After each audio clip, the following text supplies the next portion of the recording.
But I want to say one thing to the American people. I want you to listen to me. I'm going to say this again.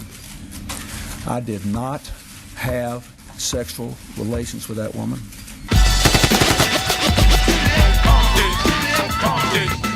Politicians lie. That's a fact, and there's no sugarcoating it. Politicians can be demagogues and very untrustworthy, but I don't need to explain that because it's become an obvious thing. But why do powerful leaders lie? Because they think they can get away with it? Yes and no, as the topic goes way more in depth, and it usually involves taking advantage of the public and media. That's simple and clear, but what do they gain from lying, and why do they risk public ridicule if they get caught? I'm going to say this.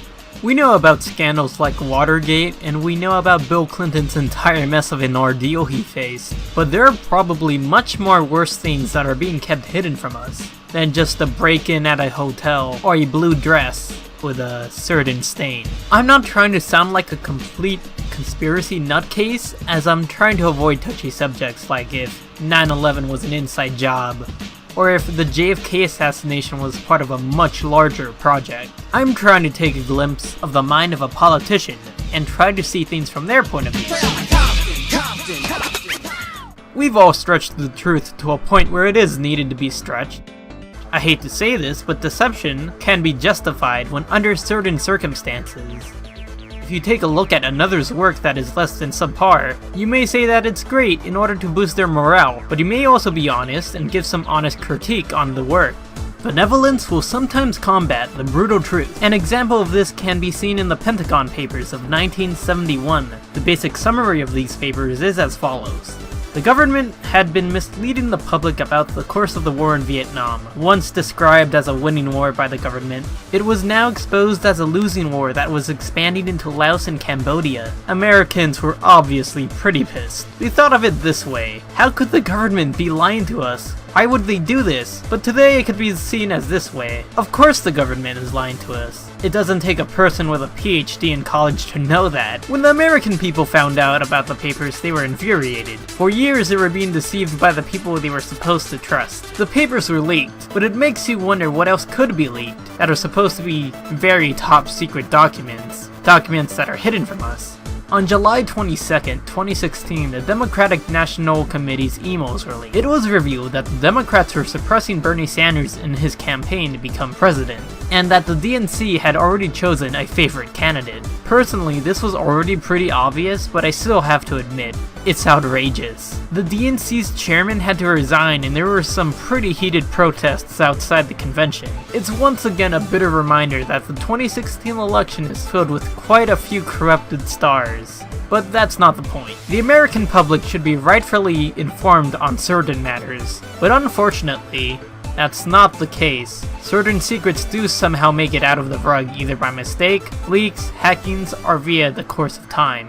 Almost every single presidential administration in history has been tainted in a scandal. Most are small and insignificant, but some can bring down an entire presidency. I mean, does anyone really care that Marilyn Monroe had sex with JFK? It didn't really taint Kennedy's presidency, as his legacy is still seen honorably by historians. People need to understand the true truths that we should be pursuing, rather than things having to do with Bill Clinton's penis. Yes, he lied under oath about having sex with another woman, whoop-dee-dee-doo-dah. Rather than investigating him about that, maybe we should have pursued and inspected other matters tied to him, like Whitewater or something more important. I hope that was real important to Congress. Because while they were investigating Clinton and allowing Lewinsky to testify about personal matters, Osama bin Laden and Al-Qaeda was gearing up for the worst and most devastating attack on American soil. You may think Nixon and Clinton's lies are bad, but none of them compare to things other presidents have done. Some wars have been triggered due to provocation, like in 1848 when President James K. Polk purposely sent troops to the border of the Mexican territory in order to enrage Mexico and to ignite a war.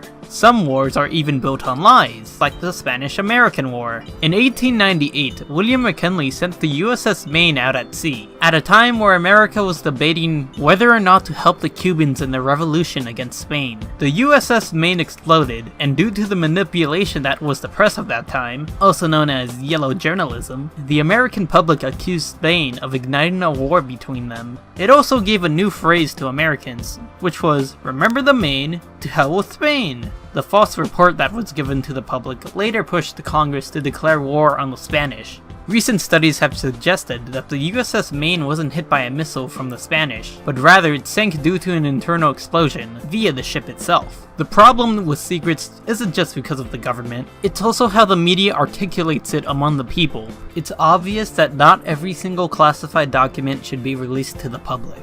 Of course we need to have secrets, and we need to be prepared to defend ourselves from espionage. The sad thing is that we don't do a good job on protecting ourselves from cyber attacks. Our cybersecurity should be a huge worry, and I'm glad recently the US has done some things to encourage the strength of it. But it also makes you wonder about former top secret advisors from the government, who may spill the beans that have been kept from the people. Though it was basically a given that the government, or rather the NSA, had been reading American emails, eavesdropping in our phone calls, among other surveillance. It wasn't confirmed until 2013 via a man by the name of Edward Snowden, after he released multiple NSA documents. Some may call him a hero, or a damn filthy traitor, but the fact of the matter is that the government was quick to charge him of violating an old Espionage Act from 1917 for telling the truth. Is he in the wrong for revealing a plain and sight secret? Yes and no. It's a federal crime to be involved in espionage from a foreign country in the United States, and you can even be put to death of revealing highly classified material.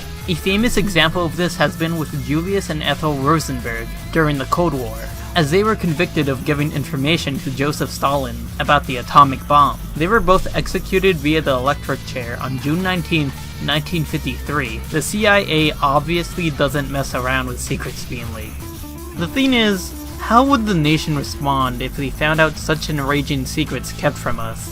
Like, I'm not trying to talk about political parties trying to sabotage each other with lies. I'm talking about real hard-hitting documents that reveal that the politicians who we elect to represent us were also backstabbing us. As the controversial Edward Snowden once said, "The government is afraid of an informed and angry public, demanding the constitutional government it was promised." And it should be.